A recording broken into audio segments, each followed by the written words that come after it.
Oh, hey, didn't see you there. I was just getting ready for the Power Move Week, ladies and gentlemen. That's right. 5 days, 5 episodes. Monday gets a pod. Tuesday gets a pod. Wednesday gets a pod. Thursday gets a pod. And Friday gets a pod. That's right. We've got 5 episodes waiting for you. And that's what I'm talking about. So stay tuned for all the episodes. Dougie, toss me that phone, bro. That's right. An episode a day keep the doctor away. And that's what we're about on the Power Move podcast. Powering you up. Woo! Stay tuned. Stay listening. We love you guys. Deuces!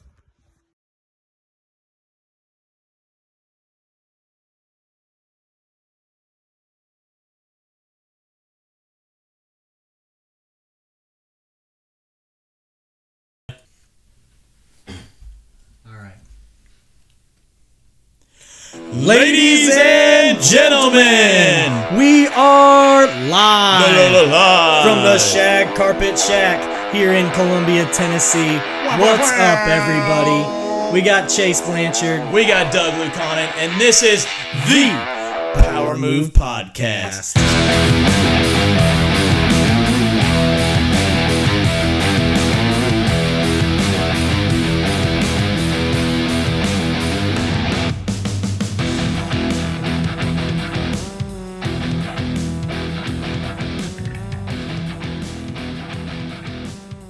What's up, everybody? It's Thuggy Fresh and Chazé Blanchard. What's going on, guys? We're powering you up with the Power Move Podcast again. And this episode is about family. Family over everything. FOE pod. It's a sad week in the Lucanen household, the Lucanen / Quarter household. I lost my uncle yesterday, Dorn Quarter, D.C., and due to stage 4 liver cancer, lung cancer, and have been with him over the last few months, and I just want to dedicate this episode to him and his memory. Uncle Dorn was a runner, and so yesterday I'm going to kind of chain this into my Power Move of the Week. I ran for him yesterday, and he was an excellent cross country distance runner, and he was many other things though. He was a dad, he was a great uncle for me. He was a happy person, a happy go lucky guy. He was a man of religion and Christianity, and I just want to remember him and dedicate the family over everything episode to Uncle Dorn. So It's Uncle Dorn. Rest Absolutely. in power, rest in peace, Uncle Dorn. Shout out. Absolutely. And with that, Love it. we're going to move on with the Mo's of the Week. Mo's of the Week. And every time we get here, it's song time. We're trying to get you jacked up on your ride into work. Jacked up or inspired or both. Or just make you think a little bit, maybe. Positive. Yep. Positive mindset. Chase. Lead it off. No, you lead it off. Okay. I was going to let you kick it You're off. firing off hot. I'm doing it. I'll do it. Keep that barrel hot. So, I work for an entity that serves the Murray County area, and my song of the week is Put On by Jeezy and Kanye West. Put on for my city. So, Every day. I work, and if we save some money, it benefits the taxpayers here in this area, and so that's something that gets me pumped up. I left my job in corporate to come to a job that would help the community. If I save $200,000 there, a CEO gets a bigger payday. The company benefits, but if I save some money for a county, all the taxpayers benefit. So that's why I Put On for my city. It gets me hyped. You put on for your city. Love it. Explicit version, non-explicit version, whatever you prefer. It's out there. So let it hype you up. How about you, Chase? What's your song? My song of the week pertains to how I'm just trying to go about every day in the business world, and throwing it back to my boys, the crew, Motley Crew. Take me to the top. Woo! That's what I'm trying to do every day, baby. I'm trying to take it to the top. I'm trying to take it to the next level, and I'm not gonna stop till I get to the top. And even then, once I do, we're Still ain't stopping. Nope. I still ain't stopping. So take me to the top. I crank it on. Anytime I crank on the crew, it's a good day. But man, it's been good weather here lately, and ain't nothing like rolling down the windows, blaring some crew, and man, take me to the top. Really, just I mean, they just repeat it over and over, and it's just that hype, and it leads you into thinking you're gonna, no matter what you do, whether you're walking into a business meeting or a workout or a date, take me to the top of the top level. And that's what I mean. Who wants to be on the bottom, right? You want to be on the top. Exactly. You want to be on the top level. You want to be elite. That's beautiful. Love it. I love it. I mean, I'm just thinking like, even better if you're looking at the top. Don't let your mind and a lot of the things around you, like reality, limit what the top is. Always keep moving towards the top wherever that is. Don't let things limit you. Nice song of the week, Chazé. Let's go. All right, it's time for the power moves of the week. Power move on the Power Move Podcast. Slick. Lead it off, Dougie. All right, I'm going the fitness route. It's about to be swole season for Uncle Doug. Swole Patrol. Captain on Dougie duty. Fresh. And I'll be your Teddy Swollesvelt all year long. I'm going to be ripping it up. And I'm going to get started with some cardio.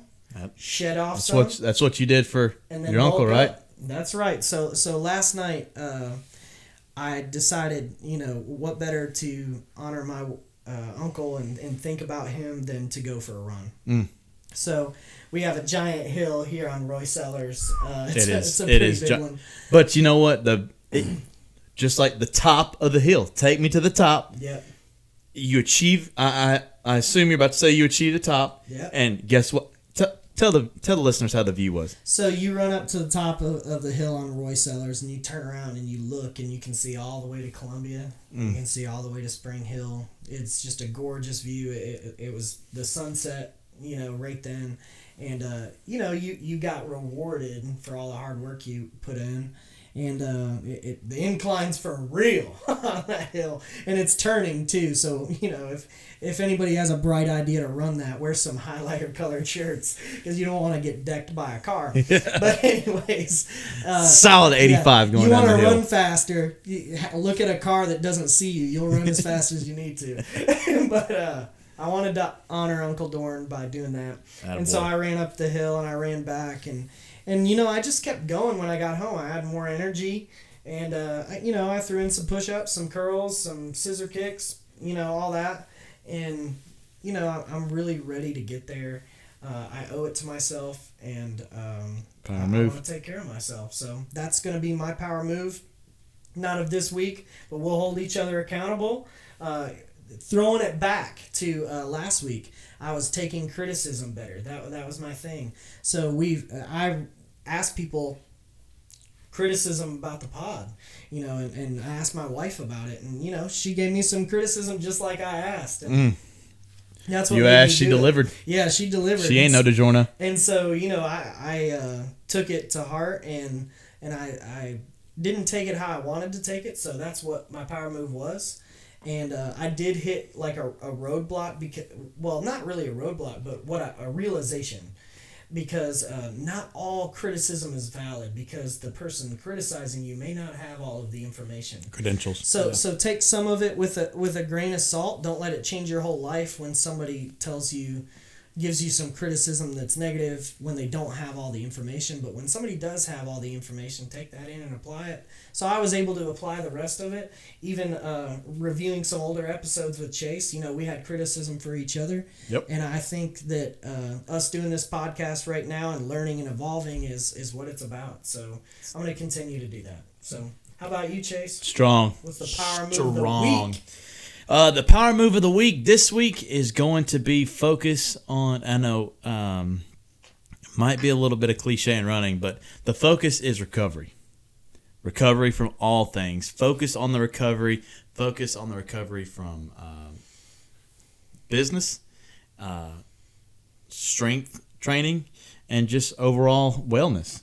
And what that means is overall wellness is sleep at night, getting a good amount of sleep. That way I'm ready to go the next day. Strength training, that's proper stretching at the end. That's proper, diet afterwards. And business, when I talk about recovery, that's being able to step away.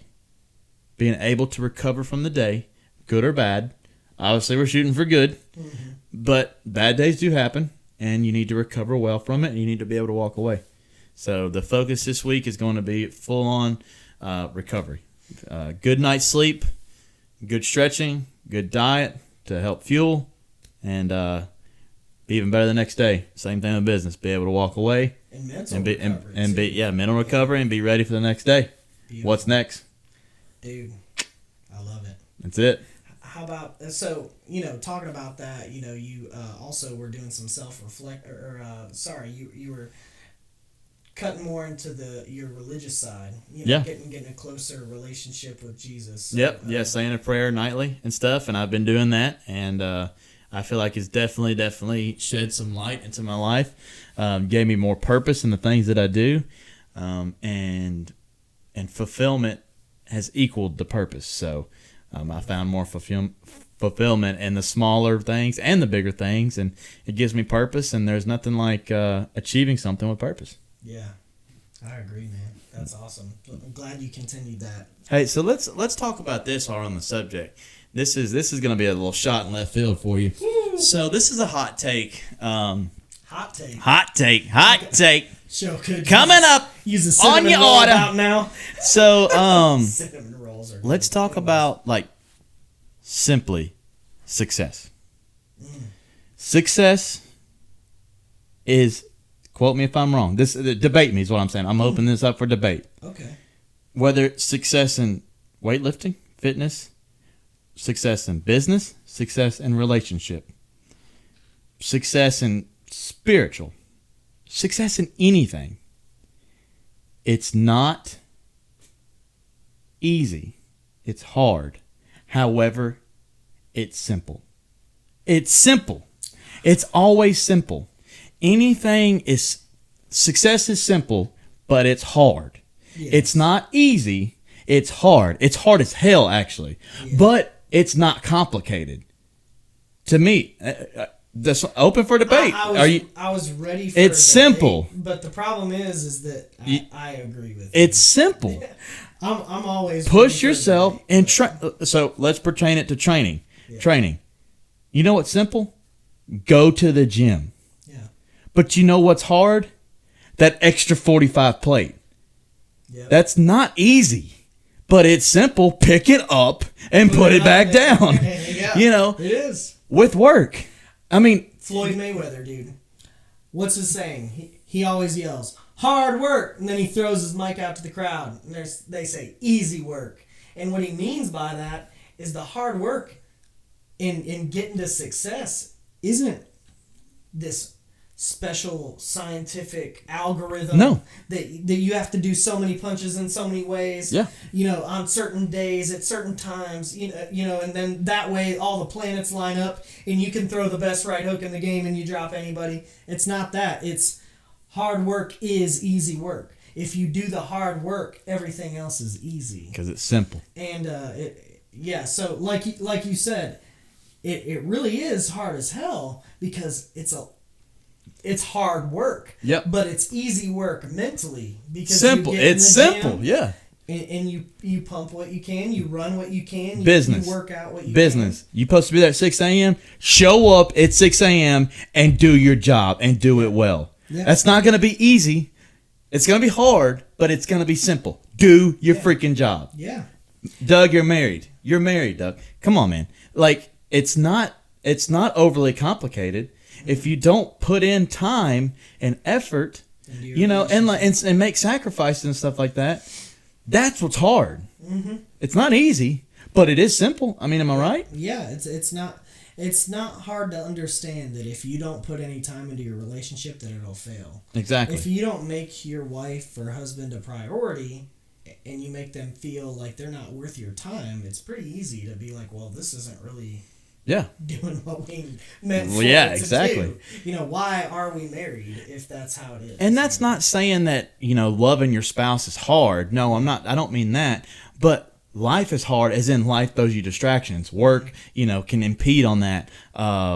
Different things can impede on that. Lack of money or anything. I mean, that's the hard part. So, but it's simple. Be there for them, love them, and be compassionate and communicate. It's simple. Yeah. It's simple, but it's a lot harder than it's said. And the classic saying is, if it's easy, everyone would do it. Yeah, and I'm going to throw this out there, and it's a tough thing to talk about, but you have to do me a favor if you're listening to this podcast. Take a look at your life day to day, on a weekly basis, and look at what you do. Mm-hmm. And look at how that makes a positive impact in your life and justify it. And you may find that there are things that you're like, why do I do that? Yep. Historically, we've talked about it. I love playing video games. Chase loves playing video games. I think there's a true... PlayStation. I think there's a true growth to video games. I think it activates the mind. I think it makes you... If there's a problem, it helps your problem-solving skills. Like, well, what I've been doing isn't working to win this game, so I need to come up with a different strategy and work my way in. But, it's only so beneficial for so long at the same time. If you sit there playing a video game for 8 hours and you made a ton of progress in the video game, you haven't done anything in your real life.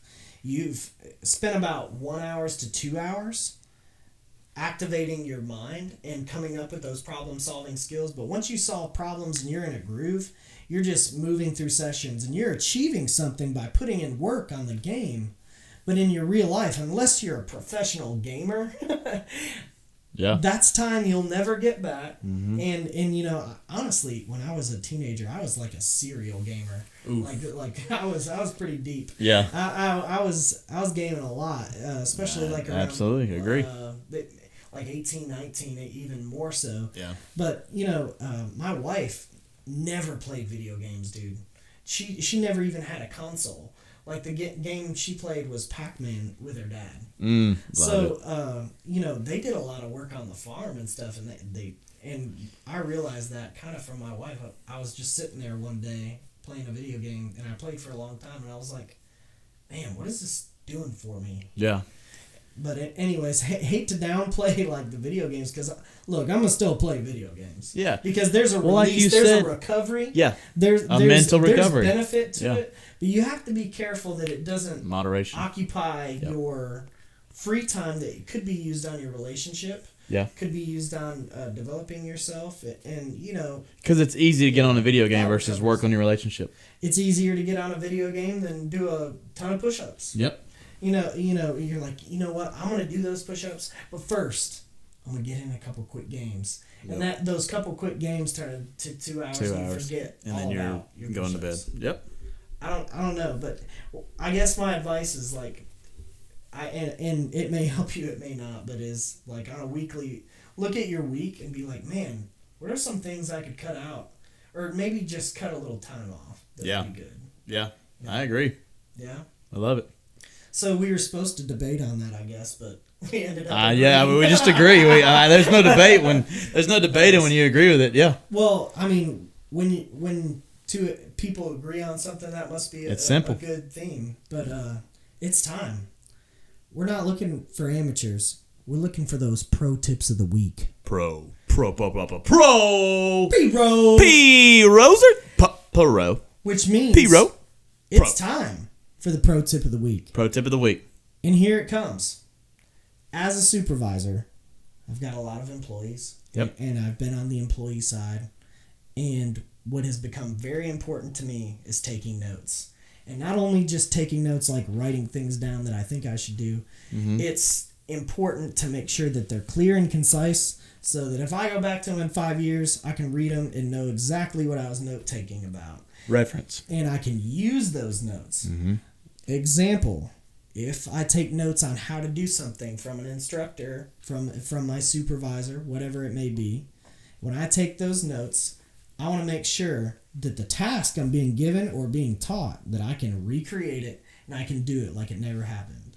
Or like I never miss taking one of those notes. I can do it without going back to somebody and asking questions. I'm independent, and I exhaust all the options before I run into an error and have to ask for help. So I use OneNote for, and we're not sponsored by Microsoft Office or OneNote for that matter, excuse me. But if you have a note-taking advice, I use InkPad Note on my cell phone as well. Just take meticulous note. Use the notes. Use the dictate feature. Use pictures. Use whatever you can to make sure that you have resources in which you can rely upon, rather than just trying to take everything in your brain and trying to recreate it. Because so many things, you get so much input that you're gonna end up forgetting something, and you're gonna have to end up asking a question or messing something up, and all that costs is time and money. So take good notes. Absolutely. So that's my pro tip of the week. Love it. You ready, Chazé? I'm ready. Born ready. Unload for the people. This one gets you fired up. This is a pro tip. This is a fired up pro tip. Because, there's little things that happen in your job that are tedious, and that's like, this is happening again, right? Like, it's like, this is not again. Exactly. Listen, I want everyone to listen, and listen very closely. Take notes. All customers that will potentially buy a home, and all real estate agents that listen to this, okay? Real estate agents, thoroughly educate your first-time home buyers, and even maybe repeat home buyers, about the process of home buying, and how when you represent them only. Only. And customers, listen to the real estate agent when they do that. Okay? When you are represented by an agent when it comes to home buying, when it comes to buying a property for sale, and you are working with a realtor, call your realtor about any home. Do not call the agent that is listing the home or any other agent to try to find out information that you don't know. Okay? What I mean by that is, look, I will gladly help anybody out. I really will. But listen, Doug, like I do, we have a lot of laws and regulations that we have to abide by. Mm-hmm. And I live my life, and I treat my business day in and day out as I want to have the most honest and ethical business possible. Okay? And if you are working with an agent and you're calling me about either my property or heck, even another property that's not even my listing, and you're wanting to get information, I don't need to tell you that. You need to call your agent, because I don't want to tell you wrong. Because if I do, I could get in trouble. That other agent could think I'm soliciting business from them. And that's 1,000,000% illegal. That's automatic, termination of my license. I never can get it back again. It's for real, man. And real estate agents, you need to, whenever you first meet that buyer, thoroughly explain to them that process. I've seen another agent locally in the area, and I won't name his name, but he's actually even a broker. He had a 20-minute conversation with a person that was wanting to see a property, and the first question he asked was, "Are you working with a real estate agent?" Naturally, as it should be. And the person said yes, but she was busy. Her real estate agent was busy. She wanted to know the information so bad that she just randomly called this other broker. And he said, "Well, any questions you may have, I'm sorry, but I'm going to have to direct you back to your agent." Because he was protecting not only himself, he's protecting that other agent, and he's really protecting that buyer as well. Because especially if it's about a property that him and that other agent have discussed, prior to, but they just had an extra question. You just don't want to put irons in the fire that doesn't need to be lit. And that makes me think about when I bought my first house. Now, I was going through I was a first-time home buyer, learning everything. I had a great agent. I'm going to shout her out. I've had many great agents. So 3 agents. Obviously, Blanchard Home Sales. Boom, it's out there. Chase Blanchard Home Sales. My first agent I ever worked with was Karen Thompson. Yep. At Town and Country. Yeah. over there. Big name. Trotwood. Still today. She works a job and does real estate. She's always nice. She still recognizes me when I see her around.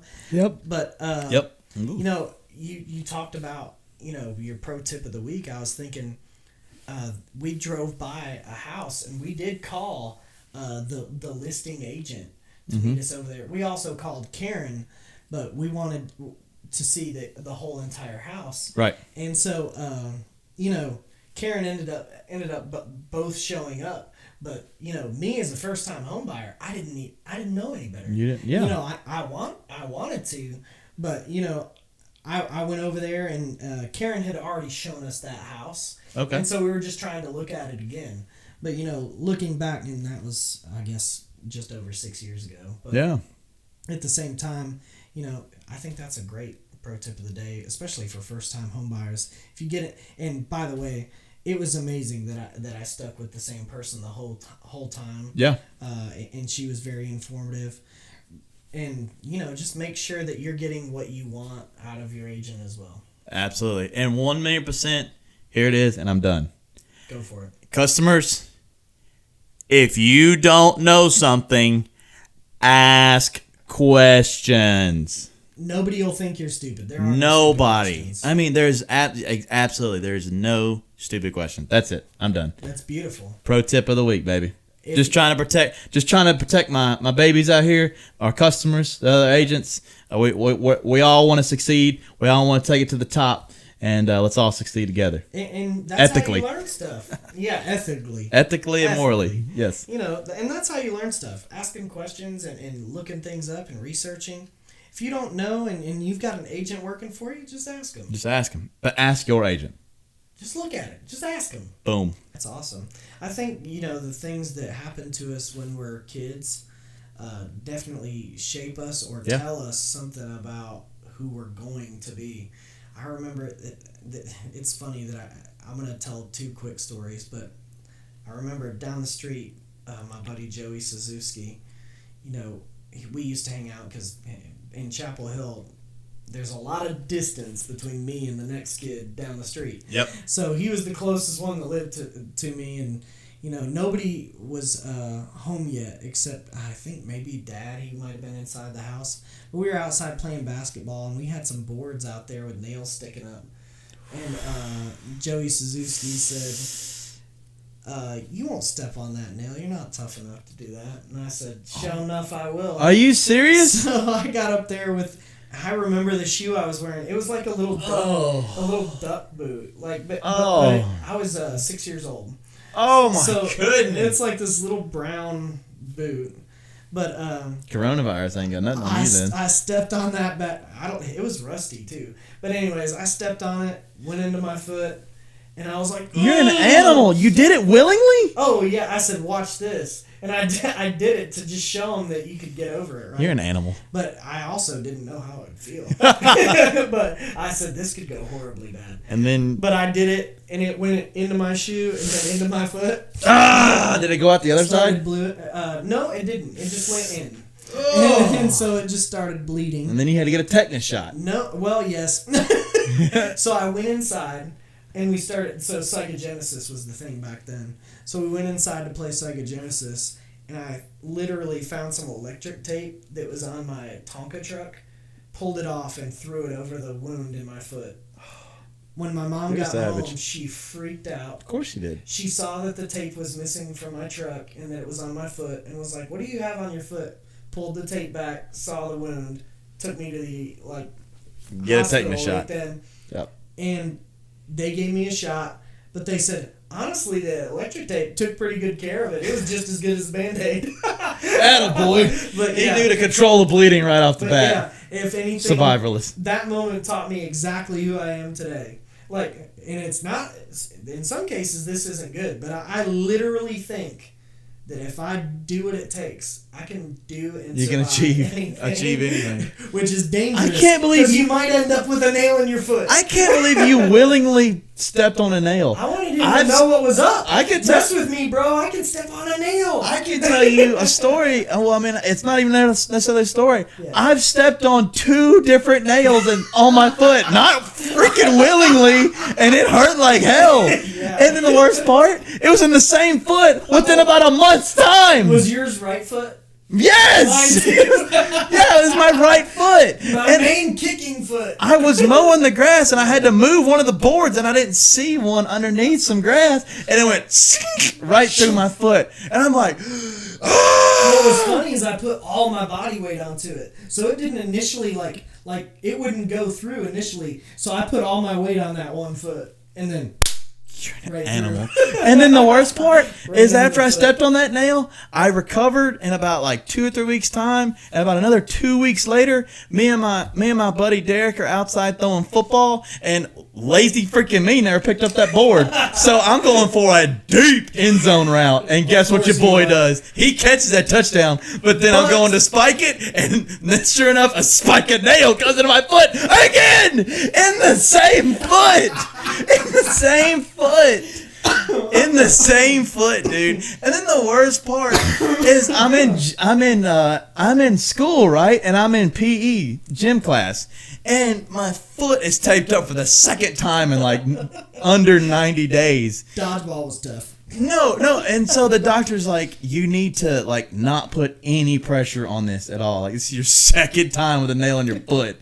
Like he was like, I come in there like, what's up, Chase? Like the doctor's like, what's up, Chase? Your foot again? Yeah, he's like, he's not like the doctor see you now. The doctor's like, what's up, Chase? Yeah. And so I go in there and he's like, you really need to keep pressure off of this. Well, you know us, you know me. Like I'm all in, right? Yeah. And so a doctor tells me, hey, you can't participate in gym class. So I'm sitting on the sideline, and I'm just watching all the kids have fun. They're out there playing basketball. I'm like, you know what? I can play basketball. I can play basketball. I can do it one leg. Yeah. So I'm literally hobbling. I've got my boot on and stuff, and I'm underneath the basket just trying to do layups just to keep from like sitting and going stir crazy over there. And then, sure enough, what happens? I'm trying to do this layup. I go for the rebound thinking I still got it, and I just bust my butt. Oh, and it was a tough time, but your boy recovered quickly and back on his feet again, literally. But savage. I can't believe you willingly stepped on a nail. Yeah. Willingly. And, when I stepped on it, I was like, man, this isn't going through. Put all this is not hurting me enough. Let's do it some more. This ain't going through the boot, so I'm going all in. So, yeah, stabbed myself. Another birthday parties. So, like, the most memorable birthday party that I had when I was a kid was when my dad invited all the friends around from school to race go-karts on my go-kart track. Nice. So, and I said my go-kart track. The go-kart track my dad decided to build in our backwoods for me. Attaboy. As, dad of the year. Attaboy. He put banks on it, like NASCAR. Like on the edges with like a gravel. Dugga-dagga. It was a dirt track with Dugga-dagga. Yeah, it was Dugga-dagga, baby. So we had banks made out of gravel, and we'd go out there with these dirt racing go-karts. Awesome. Well, for whatever reason, June 26th seems like a rainy birthday. Well, it rained. Do you think that stopped my dad or anybody? No, it only made it funner. Yeah, it only made it funner. So we threw mud all over everybody. Attaboy. There's a picture of me and Joey Suzuki, same kid, covered in mud, man. Like, you could only see the whites of our eyes. Nice. Like my mom's out there with the hose spraying us all off. Just like cattle. Best birthday ever. Yes, it was. That's awesome. I love it. One of the it wasn't a birthday, but one of the funniest things I remember, my mom, you talk about racing, you were on go-karts. Oh yeah. I was on my four-wheeler, and luckily I had some awesome neighbors, and they let me ride on their land. Well, they had just a big patch of small, like, evergreen trees, and I was racing in between. I'm talking literal inches in between my handlebars and trees. I didn't care, it's just pedal to the metal, throttle to the wall. Of course. And No brakes on those. no brakes, no brakes. And I started making enough like laps. I started. It was raining, and I started cutting out. Made your own track. I made my own track. Nice. And next thing I know, I kept hitting enough laps. I built my own track into it, and I literally had a flip phone. I had a Razor? Not a Razor. Ooh. It was like Xenon, I think it was, where it went. It was to the side and it slipped up. I would get off my 4-wheeler, turn on the timer, click it, and hop on my 4-wheeler and qualify. I'd qualify my laps. That's awesome. But one time I was racing. Did you hop off to shut it off, or did you just carry your phone on you the whole time? No, I would do 10 laps, and I would average. I would race 10 laps, and then I would try to divide it by 10. Attaboy. And Power skills. So I was coming back down the driveway one time after doing my laps and my races, right? And I'm flying down the driveway, and then something flies in my eye, and I can't see, and I literally pull over, and my mom sees me, and she starts running out there because she thought I was really hurt, and I couldn't see, and she got me in the she got the other 4-wheeler come out and got me and brought me back to the house. And I did. I looked in the mirror. I had a freaking fly wedged like right in my eye, in the bottom corner of my eye. And I was like, I can't see. I was like, I can only see it because of the other eye. And I was like, what am I gonna do? And I'm very sensitive of my eyes. Like, like I can't do eye drops. Like I get it close to my eye and I shut it every time. Yeah. And she's like, well, I ain't taking you to no hospital. And I'm like, well, what are we gonna do? I can't open it. And she's like, lay down. My mother, swear on everything, takes her pinky, literally lodges it in between my nose bone and my eye. I can see out of the corner of my eye, the other eye, her going in my eye socket, and I feel it in my skull. I feel it in there. I'm like, ah! And sure enough, she does. She scoops it out. Scoops it out. And I just throw a little bit of water, and I was good to go. Ready to roll. Like mama of the year. Like just, she was just, like just dug it out like just a scoop of ice cream out of a carton. That's gorgeous. It was intense. It was job, definitely Chi-Chi. intense. It was intense. I'm gonna relate to the go-kart track just real quick before we finish up, like things that shaped us, and finish up this episode. So another shout out to Uncle Dorn.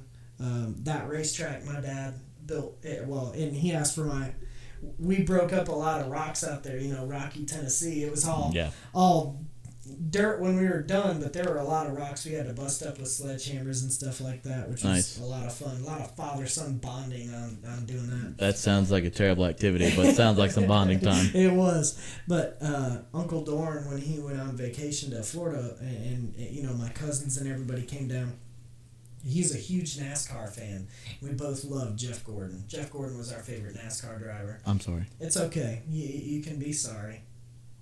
You can be entitled. Being sorry is over now. So as you would say, you're entitled to your own opinion. You are entitled to your own opinion.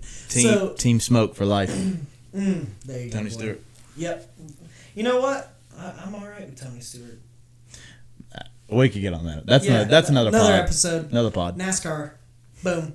So, Uncle Dorn, huge NASCAR fan. That's awesome. Brings legitimate racing flags to decorate the track with. Are you serious? Straddles them up at the starting line. That's awesome. So our starting line was legitimate racing flags. Green flags, checkered. Jr., like all the big guys, Numbers, Budweiser, like the whole thing.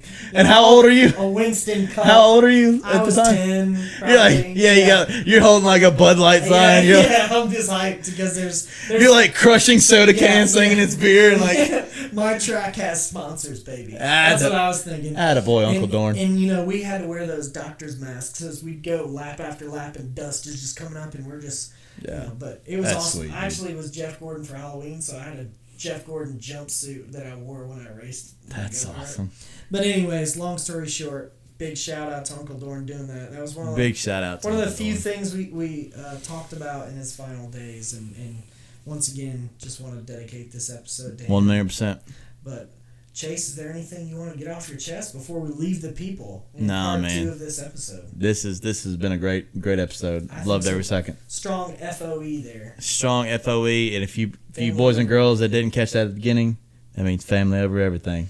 So, we got a big announcement before we sign off. Let them know, Dougie. The time has come. Put it. Bow. It's time for the Power Up Babies to receive a special guest. We're talking special guest. So, tune in next week. Tune in next week. EP 5. First special guest. First of many. We got a big fella. Baller. We're talking about somebody that is an entrepreneur. Somebody that has a great message to give all the babies. All the listeners. All the potties. And we're so hot on the potties. So, Hey, we're excited. we're excited. Episode 5. So, stay tuned. Keep listening. We love you guys. And the debut in the Shag Carpet Shack of the Leather Throne. The Leather Throne. So, catch us next week. Hey, Holla. holla at you boys. Shout out to Uncle Dawn one last time. Rest in peace, Rest in player. peace, rest in power. Hey, thank you guys. See you next time on the Power Move Podcast. Deuces!